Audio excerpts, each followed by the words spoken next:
በተለይ ጥፍር ለሚሰሩ ሰዎች ይሄ አክሪሊክ የምንለው ይሄ የሚለጠፈው ምንድነው ጥፍር እሱ በጣም ትልቅ ጉዳት እንዳለው በተለይ ሲሞረድ ጥፍር ቀለም ምናምን ሲደረግ ምን ችግር አለው ምናምን የሚባል ነገር የመጣው የሞተ ሴል ነው በሚል በብልቃጥ ውስጥ ፈሳሽ ነው ልክ እጃችን ላይ ከተቀባ በኋላ ግን የሆነ ጠጠር ያለ ነገር ነው አይደለም የሚሆነው። እንዴት ነው ወደ ሰውነታችን አይገቡም ወይ? የእውነት ጥፍር ቀለም ስንቀባ ከፍተኛ ጨረር አይደለም የሚያመጣው ስለዚህ ብዙም ጉዳት የለውም ነው የሚባለው። ግን እንዳልሽው ኤጂንግን ወይም ደግሞ የቆዳ መሸብሸብ ማርጀትን ሊያስከትል ይችላል። በተለይ ጄልና ከጄሉን ለማድረቅ የምንጠቀመው ዩቪ ላይት ወይም ኤልኢዲ ላይቱ ጋር በተገናኘ የተሰሩ ጥናቶች አሉ።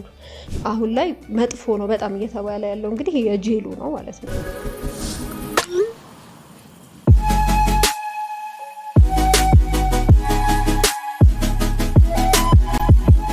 ሰላም ጤና ይስጥልን ውድ ተመልካቾቻችን። በዛሬው ፕሮግራማችን እንግዲህ የብዙ ሴቶች መዋቢያ የሆነውን ጥፍር ቀለምና ስለ ጥፍር መሰራት በደንብ እናወራለን። ጥፍር ቀለምና ጥፍር መሰራት ከጤና አንጻር ምን ይመስላል፣ እንዲሁም ደግሞ ተጠቃሚዎች ሲጠቀሙ እንዲሁም ሰሪዎችም ደግሞ ምን አይነት ጥንቃቄ አድርጉ የሚለውን ነገር አስፍተን እናወራበታለን ማለት ነው። ይህ ዘመናዊ ሕክምናን ከባህላዊ አስተምሮና ከማህበረሰብ ጤና አንጻር የምንቃኝበት እነሆኛ ፖድካስታችን ነው። እስከ ፕሮግራማችን ፍጻሜ ድረስ አብራችሁን ቆዩ። ስለነዚህ ጥፍር ቀለሞች ስናወራ ጥፍር ላይ ነው አፕላይ የሚደረጉት የጤና ጉዳታቸውን ወይም ጥቅማቸውን ስለሆነ እንግዲህ የኛ ፕሮግራም ጤና ላይ የተመሰረተ ስለሆነ ማለት ነው። ስለዚህ ጥፍር እንዴት ነው የመጣው የሚለው ማለት እንዴት ነው የተሰራው፣ ከምን የተሰራው እና ለምንስ ተሰራ የሚለውንም ብናይ ጥሩ ነው። ጥፍር የምንለው ነገር የሞተ ሴል ነው የሚኖር ህይወት ያለው ልክ እንደሌላው ቆዳችን አይደለም። ግን ልክ እንዴት ብዬ ልንገራችሁ መሰለሽ፣ በጣም በእግሩ የሚሄድ ሰው ብዙ ጊዜ በባዶ እግሩ የሚሄድ ሰው ካያችሁ ተረከዙ አካባቢ የሆነ ጥንክር ያለ ቆዳ ይወጣላል። ስለዚህ እንደዛ ማለት ቆዳችን ራሱን ያድሳል። የሞቱትን ሴሎች ወደ ላይ እያወጣ ከዛ እነሱ ስላፍ እየሆኑ እየተወገዱ ነው የሚሄዱት። ግን ለምሳሌ በእግሩ የሚሄድ ሰው እንዳልነው ቢሆን ግን በጣም ብዙ ጊዜ ስለሚሄድበትና ስለሚያስፈልግ እነዛ የሞቱት ሴሎች አይወገዱም፣ ይቀመጣሉ። ለዛ ነው ጥንክር ያለ ነገር የምናየው ማለት ነው። ልክ እንደዛ ነው ጥፍራችንም። ልክ እንደዚህ ኬራቲን የምንለው የሞተው ሴል ነው የሚፈጥራቸው ማለት ነው። ስለዚህ እነሱ ናቸው ጥፍር የምንለው ለዛ ነው። ስለዚህ የሞተ ነው የራሱ ከለር የለውም ህይወት የለውም ስንል በምን እናውቃለን? አሁን ጥፍራችንን ስናየው የሆነ ሮዝ ነገር ይመስላል፣ ፒንክ ነገር። እሱ ፒንኩ ነገር ምንድነው? ከስር ያለው ኔል ቤድ የምንለው ከስር ያለው ከለር ነው እንጂ ራሱ ጥፍር ከለር እንደሌለው የምናውቀው ሲያድግ ከላይ የምናየው አሁን ጥፍር ከለር የለውም። የራሱ ነጭ ነው ትራንስፓረንት የሚያሳይ ነገር ነው እንጂ የራሱ ከለር የለውም። ስለዚህ በዛ ምክንያት ከለር እንደሌለው ማወቅ እንችላለን። እንዴት ነው የሚያድገው? ከስር ነው የሚያድገው ከስችኛው ጋር ማለት ነው። ስለዚህ ከስር ያድጋል፣ ወደ ላይ ነው እያደገ የሚሄደው። ብዙ ጊዜ ጥፍር ከላይ የሚያድግ ይመስለናል፣ ግን ከስር ነው እያደገ የሚሄደው። ከላይ ያለው እየተወገደ ይሄዳል ማለት ነው። እና የራሱ ህይወት የለውም። ከዚህ በኋላ እንደውም ከዚህም በፊት የሚደረጉ ነገሮች ለምሳሌ ኔል ፖሊሽ፣ ጥፍር ቀለም ምናምን ሲደረግ ምን ችግር አለው ምናምን የሚባል ነገር የመጣው የሞተ ሴል ነው በሚል የሞተ ነገር ላይ ስለሆነ አፕላይ የምናደርገው የምንቀባው ምንም ችግር ሊያመጣ አይችልም የሚሉ ሰዎች አሉ፣ አሁንም ስቲል ማለት ነው። እና ልክ ነው፣ የሞተ ሴል ነው። ከስር ያሉት ናቸው ህይወት ያላቸው። ምግብ ምንም ያገኘ የሚያድገውም ከስር ኔል ቤድ ከምንለው ነገር ነው ማለት ነው። ጥፍር አንደኛው ጥቅሙ ጫፍ አካባቢ ላይ ካፒላሪዎች ናቸው ያሉት የሚያልቁት ማለት ነው። ስለዚህ እንደ ፕሮቴክሽን እንደ መሸፈን ነገር ይጠቅመናል። ደም ስሮች፣ የደም ስሮች መጨረሻው ካፒላሪ የምንለው ያለው እዚህ ጫፍ ላይ ነው። ስለዚህ እነሱን የመሸፈንና ፕሮቴክት የማድረግ ነገር አለው። የሆነ ነገር ቢመታን ቀጥታ እነዚህ ዴሊኬት የምንለው በጣም ስሱ ፓርት ላይ አያርፍም። ጠንካራ ስለሆነ ይሄኛው በተወሰነ መልኩ ይከላከልልናል ማለት ነው። ሌላ ደግሞ ያው ነገሮችን ስክራች የምናደርገው የምናነሳባት ነገር ነው። አሁን የተቆረጣችሁ ቀን ራሱ በተለይ ጥፍሩን በጣም የሚያሳድግ ሰው ካለ የተቆረጠ ሰው የሆነ እንትን ይሰማሻል። የሆነ ነገር ማንሳት ምቾት ራሱ አይሰማሽም። እና ያው ነገሮችን ለማንሳት ምን ለማለት ይጠቅማል። ሌላ ጥቅሙ ጥፍር ያው ለውበት ነው። አሁን ዛሬ የምናነሳውን ርዕስ ጨምሮ እንግዲህ ያው ጥፍር ቀለም ምናምን አድርገን እናስውበዋለን እጃችንን፣ ለውበት እንጠቀምበታለን። ሌላ ግን ከሕክምና ጋር ተያይዞ ደግሞ የተለያዩ ህመሞችን ለማወቅ ልንጠቀምበት እንችላለን። ከለሩ ሊቀይር ይችላል፣ የተለያየ ስትራክቸሩን ሊቀይር ይችላል፣ ብዙ ምልክት ሊያሳየን ይችላል። ምናልባትም እዛው ጥፍር ላይ ያሉ ወይም ቆዳ ላይ ያሉ ህመሞች ሊሆኑ ይችላሉ፣ ወይም ደግሞ ሙሉ ሰውነትን የሚያጠቁ ሲስተሚክ የምንላቸው አይነት ህመሞችን ጥፍር ላይ ባለ ቀለም ወይም ደግሞ ለውጥ ልናቅ እንችላለን ማለት ነው። ስለዚህ ለእነዚህ ነገሮች ይጠቅመናል ጥፍር። ስለዚህ ያው ጥፍር ብዙ ጥቅም አለው ማለት ነው እኛ ከምናየው በላይ። ወደ ጥፍር ቀለም እንምጣ። የዛሬው የምናወራበት እሱን ነው። እና ጥፍር ቀለም ስትገዙ ምንድን ነው የምታዩት? ከለሩን ነው ማይዋይ ከለሩን ያየሽ ሜሉይስ እንጃ እንደዚህ ይመስለኛል ከለር ነው። ስለዚህ ያው አብዛኞቻችን ከለር ነው የምናየው። ከለሩ ወይ እንትን አለ ወይ ስፓርክል የሚያደርግ ነገር አለ ወይ ምናምን ነው እንጂ የምንለው ከዛ ውጭ ወረድ ብለን ምን አሉት የሚለውን ነገር የማየት ልምድ አለን ብዬ አላስብም። ስለዚህ ብራንድ ልና እንችላለን ይቆያል አይቆይም ኦኬ ብራንድ ሲገባ የሚለቅ ማይለቅ ምናምን ብለሽ ልትመጪ ይችላል። አዎ ልክ ነሽ። እርሱ አንዳንድ ጥፍር ቀለሞች አጭር ጊዜ ነው የሚቆዩት። ምናልባት ብራንድ ልናይ እንችላለን። ጥፍር ቀለም ከምንድን ነው የተሰራው ብለን የምናይ ከሆነ የተለያዩ ኮምፖነንቶች አሉ። ጥፍር ቀለም ለማድረግ የምንጠቀምባቸው ማለት ነው። የመጀመሪያው ፊልም ሜከርስ የምንላቸው ናቸው። ያ ማለት ጥፍር ቀለም ልክ ስንቀባው ይሄ ስሙዝ እንዲሆን ጠፍጣፋ ሆኖ ይሄ ወጥ አይነት መልክ እንዲኖረው የሚያደርጉ ኬሚካሎች አሉ። አንድ እሱ ይኖረዋል ማለት ነው። ሁለተኛ ሶልቨንትስ የምንላቸው ናቸው። ሶልቨንትስ ማለት ጥፍር ቀለሙ በጥፍር ቀለም ብልቃቱ ሲቀመጥ ፈሳሽነቱን ይዞ እንዲቀመጥ የሚያደርገው ነው። በብልቃቱ ውስጥ ፈሳሽ ነው። ልክ እጃችን ላይ ከተቀባ በኋላ ግን የሆነ ጠጠር ያለ ነገር ነው አይደለም የሚሆነው። ያ ለምንድን ነው የሚሆነው? ያ እነዚህ ሶልቨንት የምንላቸው ነገሮች ንፋስ ሲያገኛቸው ስለሚተኑ ነው ሲቀቡ ማለት ነው። ሶልቨንቶች አሉ። እነሱም ብዙ ኬሚካሎች ተደባልቀው ነው ሶልቨንትን የሚፈጥሩት ማለት ነው። እንዳይነፍስበት ምናምን ብለን የምንዘጋው እንደውም አሪፍ ነው። ለምን ተከፍቶ ከቆየ ስለሚተን ይደርቃል። እንትኑን ያውቃል፣ ይሄ ፈሳሽነቱን ያጣል ማለት ነው። ሌላ ደግሞ ሬዝን እና ፕላስቲሳይዘርስ የምንላቸው ናቸው። እነሱ ምንድነው ጥፍር ቀለሙ ልክ ስንቀባው አንደኛ ተጣብቆ እንዲቀር ነው የሚያደርገው። ሁለተኛ ደግሞ እንዳይሰነጣጠቅ ይሄ ሻይን እንዲያደርግ የሚያደርጉት ናቸው ማለት ነው። ከዛ ውጭ ደግሞ ተጨማሪ ነገሮች ሊኖሩ ይችላሉ። ለምሳሌ ከለር ቅድም እያልን የነበረው አይደል? የተለያየ ከለር እንዲፈጥርልን ከለሮችን መጠቀም እንችላለን። ከዛ ደግሞ ቅድም እያልኩ ነበር ብልጭልጭ ወይም ቅርጽ ያላቸው ነገሮች እነሱ ተንሳፎ እንዲቀሩ ወይም እጃችን ላይ እንዲጣበቁ የሚያደርጉ ተጨማሪ አዲቲቭ ልንጠቀም እንችላለን።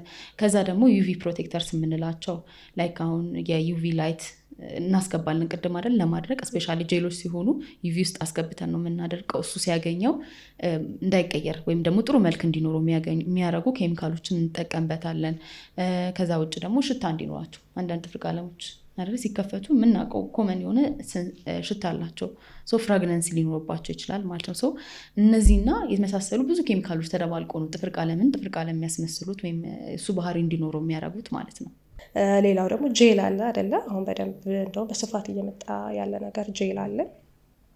ጄሉን እናደርገውና ስለዚህ ያው ዩቪ ላይት ሊሆን ይችላል፣ ኤልኢዲ ላይቶች ሊሆን ይችላሉ። እዛ ውስጥ እናስገባዋለን ጣታችንን፣ ያው ይደርቃል ማለት ነው። ሌላ ቅድም እንዳልነው አክሪሊክ የምንለው የሚለጠፉት የምንላቸው ጥፍር ቀለሞች አሉ፣ አርቲፊሻል ጥፍሮች አሉ። ስለዚህ የእነሱም አይነት አለ። ሌላ ደግሞ አሁን ሀላል የሚባሉ መጥተዋል። ሀላል ወይም ደግሞ ይሄ ብሪዘብል የምንላቸው ማለት ነው። የእነሱ አይነት ጥፍር ቀለሞች ምንድን ናቸው? ኦክሲጅንን እና ይሄ ወተር ቬፐር ውሃ እንዲተን የሚያስችሉ ማለት ነው። ይሄ ዝግት የማያደርጉ ማለት ነው። የዛ አይነት ጥፍር ቀለሞች አሉ። ሌላ ደግሞ ፓውደር አሉ፣ ፓውደር ዲፕ የምንላቸው ወይም ደግሞ ዱቄታማ የሆኑ እነሱ እንዴት ነው የሚሆነው? ጥፍራችን ላይ ማጣበቂያ አይነት ነገር ይቀባል። ብሬዚን የምንለው ማጣበቂያ ይቀባል። ዱቄት ውስጥ እንከተዋለን። እጃችንን ስንከተው ያው የተለያየ ቀለም ያላቸው ዱቄቶች ናቸው። እዛ ውስጥ ገብቶ ይወጣል። ከዛ በኋላ ላዩ ላይ ይቀባል ማለት ነው። ያንን እዛው እንዲቆይ ያደርጋል ማለት ነው። እነዚህ እንግዲህ የተለያዩበት ምክንያት እንዲቆዩም ነው። አንደኛ የከለር አማራጭ ይሰጣሉ። ሌላው ደግሞ ከ2 እስከ 3 ዓመት ሊቆዩ ይችላሉ። ሌላው ደግሞ በማስለቀቂያም ይለያያሉ አይደለ? ለምሳሌ እኛ ኖርማል የምንጠቀማቸው ወይም ቤት የምንቀባቸው ጥፍር ቀለሞች በአሲቶን ወይም ደግሞ ጥፍር ቀለም ማስለቀቂያ በምንለው ይለቃሉ። ሌሎቹ ግን መዘፍዘፍ የሚኖርባቸው ይኖራሉ፣ መነቀል ነው የሚኖርባቸው ይኖራሉ ማለት ነው። ቆይታቸውም ይለያያሉ። ጥፍር ያው እንዳልሹ የሞተ ያረል ሴል ኦር ኬራቲን ነው ብለናል። ስለዚህ ኬሚካሎች ወደ ውስጥ አይገቡም ተብሎ ነው የሚታሰበው። ግን እንዴት ነው ወደ ሰውነታችን አይገቡም ወይ? የእውነት ጥፍር ቀለም ስንቀባ በምንም አይነት መልኩ የሚለውን ስናይ ቲጁ ቅድም ስታነሻቸው የነበሩ ኬሚካሎች አሉ አይደለ? ስለዚህ ሚተኑ ማለት ነው። የሚተኑት እነዚህ ኬሚካሎች በተለይ ወደ የመተንፈሻ አካላችን ሊገቡ ይችላሉ። ሌላም ችግር ሊፈጥሩብን ይችላሉ ማለት ነው። ለምሳሌ እንደነ ዲፒቢ ቶሊ ሊሆኑ ይችላሉ ወይም ደግሞ ፎርማልዲሃይድ። እነዚህ የመትነን ባህሪ ያላቸው ናቸው። ስለዚህ በተለይ ለረጅም ጊዜ የሚጋለጡ ሰዎች ይሄንን ስንል በተለይ ደግሞ ጥፍር የሚሰሩ ሰዎች እንደዚህ አይነት ሰው ቤቱ በደንብ ቬንቲሌት ካልሆነ ተዘግቶ ምናምን የሚሰራበት ቦታ ላይ ወደ መተንፈሻ አካላቸው ሊገቡ ይችላሉ ማለት ነው። ስለዚህ ወደ መተንፈሻ አካል ብቻ ሳይሆን ወደ ሰውነታቸው ወደ ተለያየ ቦታ ሊሄዱ ይችላሉ እና ምን ሊያመጡ ይችላሉ? አንደኛ ኤክስፕሌን ማድረግ የማይችሉት ራስ ምታት ሊኖራቸው ይችላል፣ ተደጋጋሚ የሆነ ራስ ምታት። ሌላው ደግሞ ማሳል ወይም ደግሞ መከርከር ምናምን አይነት ነገሮችም የመተንፈሻ ችግሮች ማለት እንደ አለርጂ እንደ አስም የሚመሳስሉ ነገሮች ሊፈጠሩ ይችላሉ ማለት ነው። ከዛ በተጨማሪ ደግሞ ከመራባት ጋር ወይም ደግሞ ሪፕሮዳክሽን ጋር በተገናኘም ችግር ሊፈጠር ይችላል ማለት ነው። ሌላው ሬር ቢሆንም አንዳንዴ ከጥፍሩ ላይ ባይገባም ከጥፍር ታች ባሉት እነዚህ ኔል ቤዶቹ ጋር ወይም ደግሞ ያሉ ስጋዎች ጋር ሊገባ ይችላል፣ አብዞርብ ሊደረግ ይችላል ተብሎ ይታሰባል ማለት ነው በዛ በኩል። ሌላ ደግሞ አከራካሪ የሆነው ነገር አለ፣ ለምሳሌ ጄል እና ዩቪ ላይ ማለት ነው። ስለዚህ ካንሰር ያመጣል ላያመጣም የሚሉ ነገሮች አሉ ማለት ነው። እና በእንደዚህ አይነት መልኩ ወደ ሰውነት ገብተው ጤና ላይ ኢፌክት ሊኖራቸው ይችላል። ሚሉ እንዳልሽው የተለያዩ አይነት የጥፍር ቀለሞች አይነት አሉ ብለናል እና በተለይ አሁን ትራዲሽናል የምንለው ይሄ ተቀብቶ ወዲያው የሚለቃ ብዙ ጊዜ እንደ ካሉት የተሻለ ነው የሚባለው በጤና ጉዳይ ስናየው ማለት ነው። እና ይሄ ጄል የምንለው ግን አሁን ላይ ደግሞ በተለይ ዩሮፕ ላይ ሙሉ ለሙሉ እንዳይጠቀሙት ተብሎ ባን ተደርጓል እንግዲህ። ስለዚህ ያላቸው ችግር አለ ማለት ነው። ከዛም በፊት አክቹሊ እነዚህ አሁን የጠቀስሻቸው 3ቱ ኬሚካሎች በተለይ ደግሞ ጤና ላይ በጣም ትልቅ ጉዳት ያመጣሉ። ከአለርጅን ከመሆን ኢሪቴት ከማድረግ ከማስቆጣት፣ ሰውነትን ከማስቆጣት ጀምሮ ከዛ ጥፍርን ሙሉ ለሙሉ እስከ መንቀል ድረስ ሊደርስ ይችላል። ነርቮች ላይ ችግር ሊያመጣ ይችላል ይባላል። እንደዚህ አይነት ችግሮች አሏቸው ይባላል እና በዛ ምክንያት ቶክሲክ ናቸው ተብሎ የሆነ ሰዓት ላይ እንደውም ጥፍር ቀለሞች ላይ ራሱ ፍሪ ተብሎ በተለይ 3ቱ ነን ቶክሲን የሆነ ጥፍር ቀለም አለ ተብሎ 3 የሌሉበት ከዛ 5 የሌሉበት ኢቨን 16 የሌሉበት የሚል ድረስ ደርሶ ነበር የሆነ ሰዓት እና እንደዛ ሁሉ ተጀምሮ ነበር። ግን ምንድነው ችግሩ? እሱም ላይ ጥያቄ የምናነሳው እነዛን 3ቱን ስናስወጣ በምንድን ነው የምንተካው ነው። ምክንያቱም በተለይ ታውሊን ያለው ምንድነው ይሄ በደንብ እንዲያምር የሚያደርገው ውበት የሚሰጠው እንዲያብረቀርቅ የሚያደርገው እሱ ነው። ስቲል አሁንም ያሉት ጥፍር ቀለሞች ያብረቀርቃሉ። ምንድን ነው የተኩት? አንዳንዴ እንደዚህ አይነት ነገሮች ላይ መተኪያ ስንጠቀም ትንሽዬ ኬሚካሊ ብቻ ቀየር ተደርገው ነው ልክ ለፐብሊኩ ያው ይሄን አልተጠቀምንም ለማለት ይባልና የሆነች ኬሚካል ነገሯን ብቻ ቀይረሽ ራሱን ታመጫዋለሽ ማለት ነው። ስለዚህ ምን እንደሆኑ ኤግዛክትሊ የተተኩት ነገሮችን እስካላወቀን ድረስ እንደተባለው ደግሞ ብዙ ጥፍር ቀለሞች ላይ ኢንግሪዲየንት አይጻፍም። ቢጻፍም እኛ ደግሞ የማንበብ ልምድ የለንም። ብናነበውም ደግሞ ኬሚካሎችን አናውቃቸውም። ሞስትሊ በጣም ሰርች አድርገን ምናምን ካላገኘናቸው በስተቀር ማለት ነው። እና አሁን ላይ መጥፎ ነው በጣም እየተባለ ያለው እንግዲህ የጄሉ ነው ማለት ነው። የጄሉ ሲሰራ ጀምሮ መጀመሪያ ጥፍር የመሞረድ ስራ አለው አይደል ቀድሞ። ስለዚህ እሱ ጥፍርን የማሳሳት ነገር ነው የምንጠቀሙ። ኬራቲኑን እንግዲህ ኬራቲን የምንለው ልክ እንደ ሽንኩርት ሌየር አንዱ ስታነሹ ከስር ይኖረዋል፣ ስታነሹ ደግሞ ሌላ ይኖረዋል። እሱን አንስተን ነው ከዛ በኋላ የሚደረገው ጄሉ ማለት ነው። ስለዚህ እሱን የማንሳቱ ነገር በተለይ ደግሞ በተደጋጋሚ ለሚጠቀሙ ሰዎች ጥፍር ላይ የመሳሳት ነገር ሊያመጣ ይችላል። ከዛ በኋላ የመሰባበር እንደዚህ አይነት ነገሮችን ያመጣል ማለት ነው። ኔል ቤዱ ሁላ ክፍት ሊሆን ይችላል ማለት ነው። በዚህ ምክንያት ኢንፌክሽኖች ሊያመጣ ይችላል። ፈንጋል ኢንፌክሽን ሊሆን ይችላል፣ ወይም ደግሞ የባክቴሪያም ሊሆን ይችላል። እንደዚህ አይነት ችግሮች ሊያመጣ ይችላል ማለት ነው። መጀመሪያ የመፋቁ ራሱ ስራ። ከዛ በኋላ ደግሞ እንግዲህ እንዳለው ጄሉ ላይ ያሉ ኬሚካሎች አሉ። እነሱን ኬሚካሎች ነው አፕላይ የምናደርገው ጥፍር ላይ። እነሱ ላይ ነው አሁን እንግዲህ ባን የተደረገበት ምክንያት እነሱ ኬሚካሎች ውስጥ ያሉት በተለይ አክሪሌት የምንለው አለ። እሱን ጨምሮ የእሱን ኬሚካል ይዞታ ጀምሮ ከዛ ደግሞ እንግዲህ ለማድረግ የምንጠቀምበት ደግሞ ላይቱን ጨምሮ ማለት ነው እንግዲህ ችግር አለባቸው እየተባለ ያለው። የጄሉ ላይ ዩሮፖች ባን አድርገውታል ኮምፕሊትሊ። አሜሪካን አገልግሎት ስቲል እየተጠቀሙበት ነው የሚገኘው አይደለ? እና በጣም ኮንትሮቨርሻል የሆነ ነገር ነው ያለው። ለምን እነዚህ ኬሚካሎች እንዳሉ ይታወቃሉ።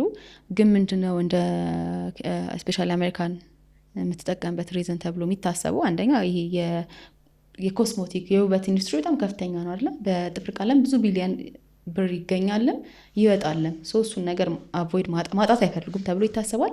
ሁለተኛ ደግሞ እንደ ዲፌንስ የሚያቀርቡት ነገር ምንድን ነው?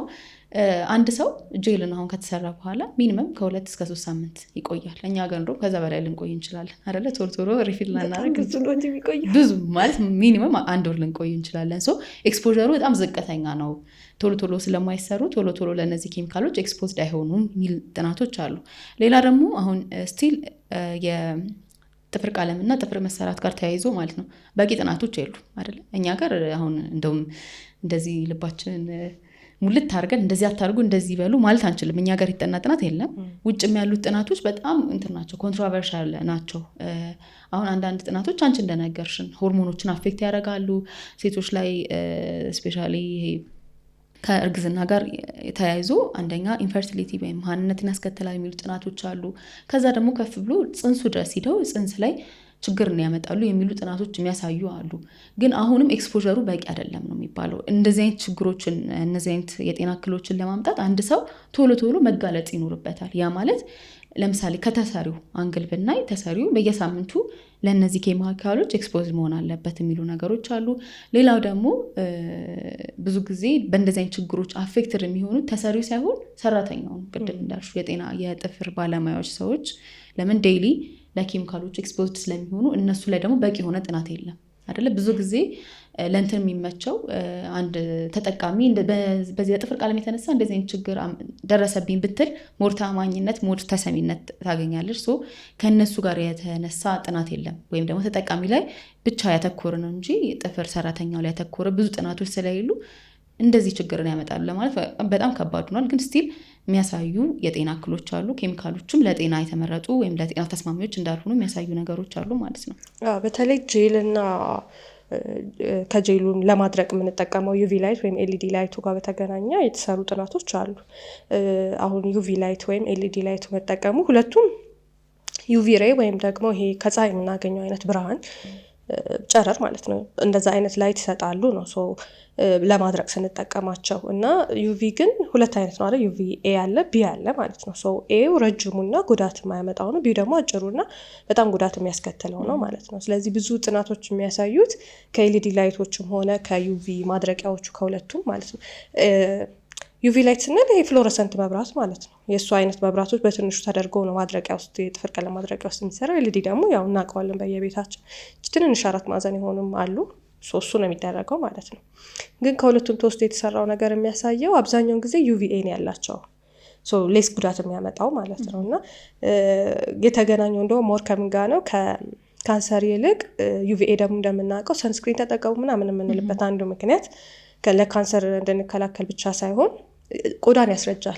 ስለዚህ የእጅ ቆዳን የማስረጀት ባህሪ ያለው እንጂ ለካንሰር የማጋለጥ ባህሪው የቀነሰ ነው የሚል ነው። በዛ ላይ ደግሞ ቲጁ እንዳልሹ ይሄ ነገር ከ2 እስከ 3 ሳምንት ልዩነት ነው የሚሰራው። ስለዚህ ምን ያህል ኤክስፖዠር ቢኖር ነው በቀን አንድ ሰው ስንት ሰዓት ፀሐይ ላይ ይሆናል ማለት ዩቪ ያኛው ጨረር ምን ያህል ይነካዋል። ስለዚህ እቺ ትንሽ ሰዓት ነች የሚል ትንሽ ደቂቃ ነች የሚል ሌላ ክርክርም አለ ማለት ነው። ከዛ ውጪ ለምሳሌ ሴሎችን ሳምፕል ሴሎችን ዩቪ ላይት ውስጥ ወይም ኤልኢዲ ላይት ውስጥ ማድረቂያ ውስጥ ማለት ነው ከተው ሴሎቹ ላይ ሚውቴሽን ወይም ለውጥ አይተው ነበር። ግን ይሄ ጥናት ብዙ ተቀባይነት ያልነበረው ለምንድን ነው? አንደኛ ሴሎቹ ለ20 ደቂቃ ነበር ያስቀመጧቸው ውስጥ ማለት ነው፣ በቀን ደግሞ 2።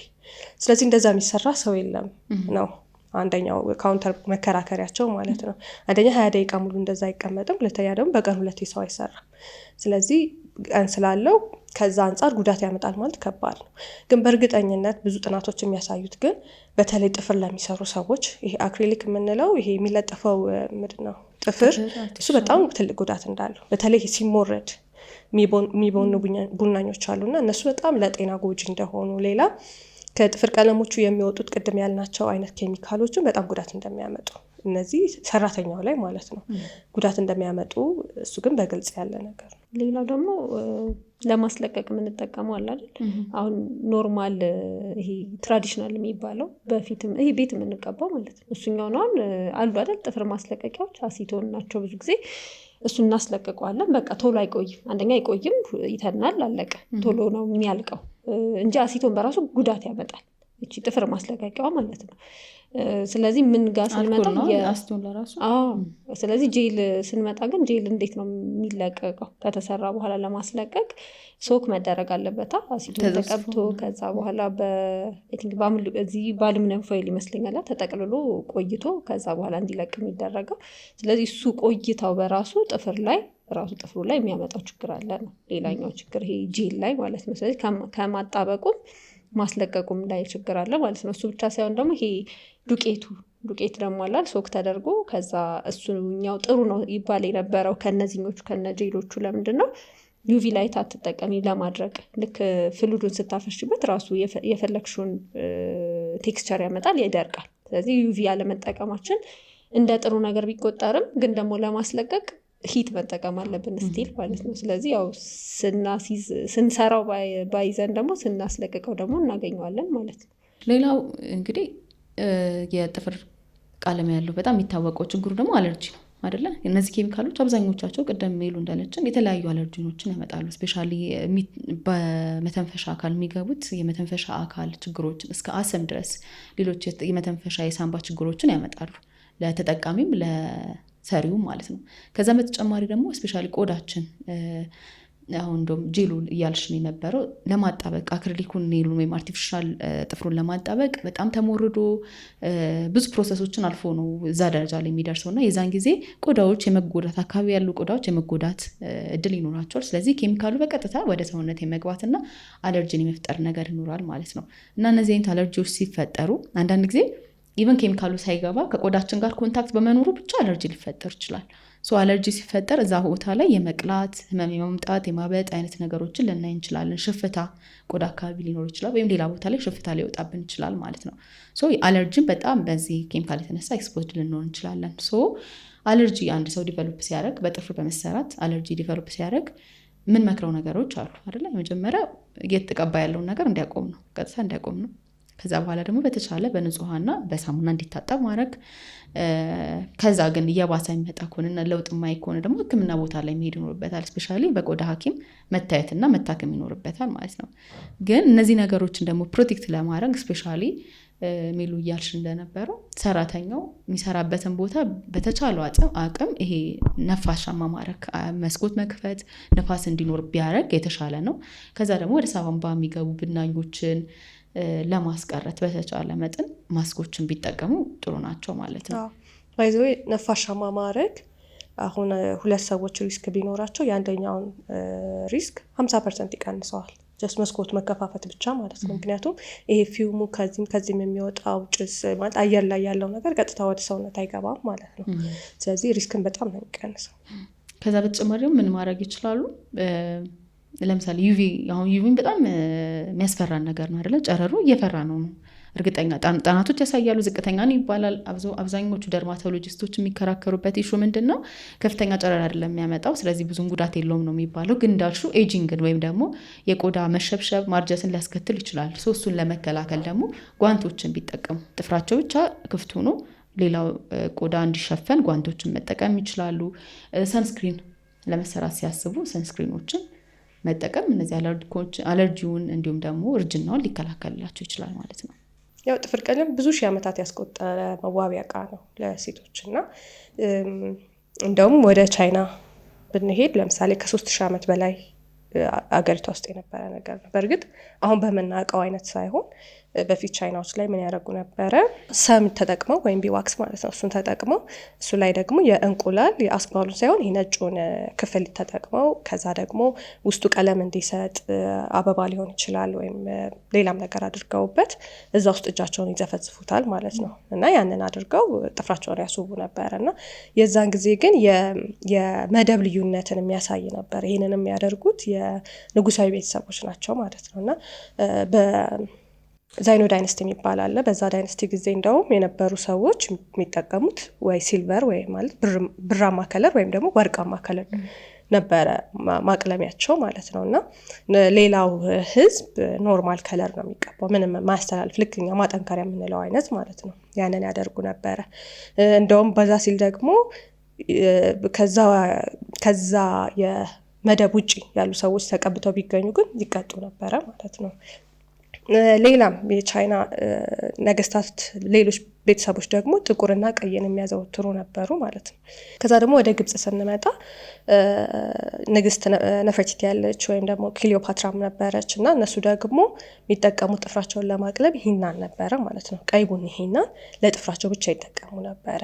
እንደዚህ እያለ ያው የተለያየ ስቴጆችን መጥቷል ማለት ነው። ለምሳሌ ሜዲቫል የምንለው ፔሪድ ላይ ከ1400 ዓመተ ዓለም እስከ 500 የዓመተ ምህረት ድረስ ባለው ጊዜ የነበረው ደግሞ እንዴት ነው?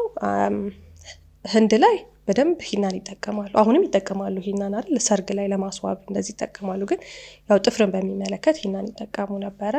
የመካከለኛው ምስራቅ ሀገራትም እንደዛ። ልዩነቱ ምንድነው? አውሮፓ ላይ ግን እንደዚህ አይነት ነገር አልነበረም ይዛኔ። በተለይ አውሮፓ ላይ አንድ ሴት የጥፍሯ ውበት የሚታወቀው ንጹህ አድርጋ ስትይዘው እና በደንብ ሲቆረጥ ነው እንጂ ይሄ ቀለም መቀባት እንደ ፋሽን አልነበረም ማለት ነው። ከዛ በኋላ ግን በ20ኛው ክፍለ ዘመን መጀመሪያ አካባቢ ነው ጥፍር ቀለም አሁን የምናውቀው አይነት ጥፍር ቀለም የመጣው ማለት ነው። ይሄ ፈሳሹ የምንቀባው አይነት ማለት ነው። በእርግጥ ወደ 19ኛው ክፍለ ዘመን መጨረሻ አካባቢ ምን ተፈጥሮ ነበረ? በተለይ ፓሪስ ላይ ፈረንሳይ ላይ ይሄ ማኒኪዩር ይሰራ ነበር። ሰው እጁን ሄዶ ሴቶች እጃቸውን ሄዳ ይሰሩ ነበረ ማለት ነው። ስለዚህ ይቺ የጥፍራችን ታችኛዋ ፓርት አለች አይደለ? ኪዩቲክልዋ፣ እሷን ማንሳት በጣም ፔንፉል ነበረ፣ በህመም ነበረው። እሱ ይነሳል።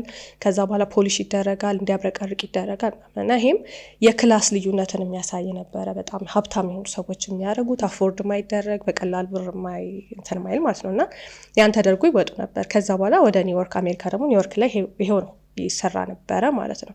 በኋላ ላይ ግን ፈረንሳይ ላይ የነበረ አንድ የሜካፕ አርቲስት ነው ከቀለም ፋብሪካ ቀለሞች ጥፍር ቀለም የሰራው ማለት ነው። ስለዚህ በኋላ ላይ ሬቭሎን የሚባል ብራንድ ታውቁት ይሆናል፣ እስካሁንም ያለ ብራንድ ነው። ወደዛ ብራንድ የተቀየረ ከዛ ነው ቀለም ነው የሰራው ማለት ነው። ጥፍር ቀለም በዛ ወይ ተገኘ። ወደ አሜሪካ ደግሞ ኪዩቴክስ የሚባል ድርጅት ይሄንን አዳፕት አድርጎ ጥፍር ቀለም ሰራ። ኪዩቴክስ ሲጀምር ጥፍር ቀለምን በመስራት አይደለም የተጀመረው። ይሄ የማኒኪር ወይም ደግሞ እጅን ጥፍርን የማስዋብ ባህል እያደገ ሲመጣ ጫፍ ጫፏን ሲቆረጥ ስጋው ፔንፉል ነው፣ ህመም አለው። ያው ለመዋብ ሲባል ማለት ነው፣ ሲያጌጡ ይመረጥ እንደሚባለው ማለት ነው። እና ያንን ከሚሆን ኬሚካል ፋርማሲስት ነበር ሰውየው። ስለዚህ ኬሚካል ብናረግበት ያነሰዋል ያለ ህመም ማለት ነው ብሎ ነው የጀመረው። ከዛ ሲያስበው ግን ፉል ፓኬጅ አደረገው። ከተነሳ በኋላ መቀባት ቢኖርስ በሚል ማለት ነው። ስለዚህ እንደዛ አደረገው። ይሄ አሜሪካ ላይ የተከናወነ፣ ፓሪስ ላይ ግን ቀለሞች በስተው ነበረ። በቀይ ቀለም ነው የተጀመረው። ከዛ በኋላ ግን የተለያየ ሼድ ኦፍ ከለር ነበሩ፣ የተለያዩ አይነት ቀለሞች ጥፍር ቀለሞች ነበሩ እና ይሄ አሜሪካ ላይ የነበረው ሰው የኪዩቴክስ መስራች ፓሪስ ላይ ለጉብኝት ሲሄድ እነዚህ ቀለሞች አየ ማለት ነው። ሰው ተመልሶ መጥቶ ብዙ ሼዶችን ማምረት ጀመረ ማለት ነው። ስለዚህ እንደዚህ እያለ ይሄድና ልክ ከወርልድ ዋር 2 ወይም ከሁለተኛው የዓለም ጦርነት በኋላ ደግሞ ምን መፈጠር ጀመረ? ጥፍር ቀለም መቀባት ብቻ ሳይሆን ጥፍር ቀለምን ከሊፕስቲክ ጋር ማች ማድረግ፣ ማመሳሰል፣ ከሚለብሱት ልብስ ጋር ማመሳሰል የውበት መገለጫ የማንነት መገለጫ መሆን ጀመረ። ሆሊውድ ላይ ያሉ አክትረሶች፣ እነዚህ ተዋናያኖች ምናምን እየተቀቡ ማስተዋወቅ ጀመሩ ማለት ነው። ስለዚህ በደንብ እየተስፋፋ መጣ ማለት ነው ይሄ ነገር። ከ1980ዎቹ ወደዚህ ስንመጣ ደግሞ ያው የምናወራቸው ዓመተ ምህረቶች ሁሉም በአውሮፓውያን አቆጣጠር ናቸው። ከ1980ዎቹ ወደዚህ ደግሞ ብዙ አይነት ለውጦች መጡ ጥፍር ቀለም ላይ። አንደኛ ይሄ የምናውቀው ፖሊሽ መንቀባው ጥፍር ቀለም በደንብ እየበዛ መጣ፣ በከለር በአይነት በምርጫ ማለት ነው። ሌላ ይሄ የሚለጠፉት ጥፍር ቀለሞች አይደል፣ አክሪሊክ የምንላቸው የሚለጠፉት ጥፍሮች ማለት ነው እና ለእነሱ የሚሆን ቀለሞች በደንብ እየተመረቱ መምጣት ጀመሩ። ሌላ ደግሞ 3D ፕሪንት ልክ አስገብተን ፕሪንት ተደርጎ ጥፍር ማውጣት ጀመረ። ሌላ ጄል የምንለው ነገር መምጣት ጀመረ ማለት ነው። ሰው ታሪኩ ይሄን ይመስላል አመጣጡ ማለት ነው። እኛ ሀገር ላይ በእርግጥ እንደዚህ ተጽፎ ያገኘሁት ነገር ያየሁት ነገር የለም። ግን ያው እኛ ሀገር የተለያየ የውበት መጠበቂያ ነገሮች እንደነበሩ እናውቃለን። ኢቨን ጎንደር ላይ ብንሄድ ለምሳሌ ምንድነው አሁን ስቲም የምንለው አይነት ሴቶች ገብተው ውበት የሚጠብቁበት ቦታ እንደነበረ እናውቃለን። ዘመናዊ ስቲም አይነት አሉ። እንደውም ይሄ የስቲም ቦታ ነው ተብሎ ስቴጂ ፋሲል ግቢ ውስጥ የምጎበኛቸው አሉ፣ እንደዛ አይነት ቦታዎች ማለት ነው። እና ውበትን መጠበቅ የቆየ ነገር ነው ብዬ አስባለሁ። እና ያው በደንብ የምናውቀው ሂናን እንጠቀማለን። እንሾሽን ለመሞቅ የሚባል ነገር አለ አይደለ? ስለዚህ ጥፍርም ለእግርም ለእጅም የሚደረጉ ማለት ነው። እና ያው እንሾሽላ ደግሞ ከውበትን በተጨማሪ ለጤናም ጥቅም አለው ተብሎ የሚደረግ አይነት ነገር ስለሆነ እነዚህ ይደረጋሉ። እነዚህ ሲደረጉ አንዳንዴ በሻይ ይደረጋል። ለምሳሌ ሂናን በሻይ ማድረግ ወይም ደግሞ ሂናን በቡና ማድረግ፣ ቀለሙን ለማጥቆር ለማቅላት የምንጠቀመው ነገሮች አሉ ማለት ነው። እና ጥፍር ቀለም ግን በትክክለኛ በዚህ ጊዜ ነው የመጣው የሚለው ነገር አላውቅም ከኛ ጋር አንጻር ማለት ነው። አይነቶቹን ግን ስናነሳ እንዳልነው አሁን በአየር ተቀብተ ነው በቃ የሚደርቅ አለ በአየር ሶልቨንቱ የተናል፣ ጥፍር ቀለሙ እጃችን ላይ ይቀራል ማለት ነው። ፈሳሽ ጥፍር ቀለሞች አሉ። ስለዚህ ጤናማ ጥፍር እንዲኖረን ምን እናድርግ ነው አይደል? ሌላው ነገር ጤናማ ጥፍር እንዲኖረን ከጥፍር ቀለም ጋር በተገናኘ ከሆነ ይሄ ኖርማል የምንጠቀመው ጥፍር ቀለም ከሆነ ብዙ ጊዜ የጥፍር ቀለሙን ይቀይርብናል አይደለ? ስቴን ያደርጋል።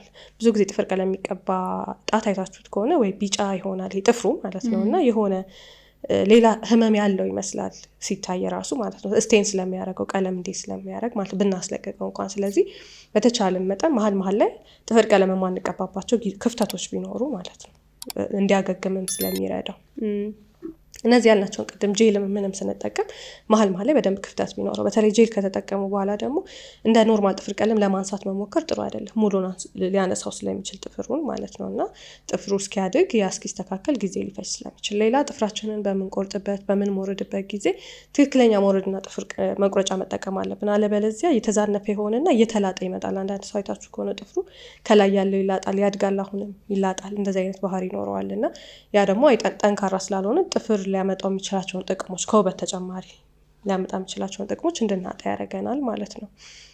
ሌላው ረጅም ጊዜ እርጥበት ላይ አለመቆየት አይደል? እርጥበት ላይ የቆየ ጥፍር ደግሞ ፈንገስ የመፍጠር ባህሪ ይኖረዋል እና ይህንንም ደግሞ ስራቸው በተለይ ያስገድዷቸው ውሃ አካባቢ በጣም የሚያዘወትሩ ሰዎች ላይ እናየዋለን አይደል? ስለዚህ እሱን መቀነስ ወይም ደግሞ ጓንቶችን መጠቀም መቻል ጥሩ ነው ማለት ነው።